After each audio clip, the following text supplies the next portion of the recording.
And we're flying right over it right now. So we thought this would be appropriate. Even bigger than the Super Bowl. This is a big thing. And almost everybody now has assented to that. Attention on board. Ladies and gentlemen, if you could please direct your attention out the right side of the aircraft. Air Force One is currently in international waters for the first time in history, flying over the recently renamed Gulf of America. Please enjoy the flight, and we are now about to head westbound to Super Bowl 59. Wow, he did that well. That's a good job. Isn't that nice? You know, we're about make America great again, right? That's what we care about. Okay, here we go.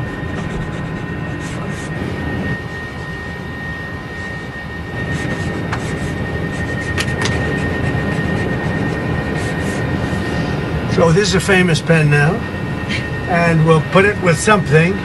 I'll ask you to do whatever you think we should do with it, Mr. Secretary. Do you want to talk about, Doug, Secretary of the Interior, and also working with Chris Wright on extracting vast amounts of oil and gas and making our country rich? Would you like to say something? Well, with the Gulf of America, this is a historic day. We want to thank President Trump. His executive order is what set this in motion.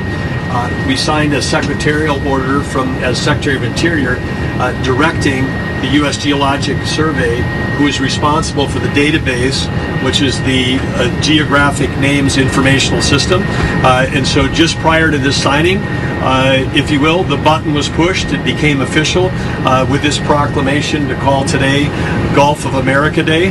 But now it's going out. As we're sitting here right now, our team is calling all the map providers, so Google Maps, Apple Maps, all the map people. That change will take effect this afternoon to Gulf of America. So again, fantastic. Thank you, President Trump, for setting this all in motion with your executive order. It's an exciting, fun day, and great to do this as we're flying over the Gulf of America. We thought it would be very appropriate. Kathy, thank you very much for being here. So happy. Been a very important part of his life. And who knows what would have happened to him without you. It might not have been good. Here you go. Okay. Have you talked to Mexico about this? Actually, interestingly, I've never spoken to him about it. It was our call, and I have not spoken to him about. I've spoken to him about many other things, but I haven't really talked to him about this. They have never brought it up. I'm a little surprised at that, but they've never brought it up. Sir, can you tell us about your conversation with Vladimir Putin? I don't want to do that now. We're trying to end that war. It's a war that would have never happened if I were president. It would have never happened. But we're making progress, but I can't tell you. You suffered a couple of court losses, Mr. President, and J.D. Vance said judges aren't allowed to control the executive power. What's your take on that? Well, we're going to see what happens. We have a long way to go, and we're talking about fraud, waste, abuse. And when a president can't look for fraud and waste and abuse, we don't have a country anymore. So we're very disappointed with the judges that would make such a ruling. But we have a long way to go. We have to find all of the fraud that's going on. We have tremendous fraud, tremendous waste, and tremendous abuse, and theft, by the way.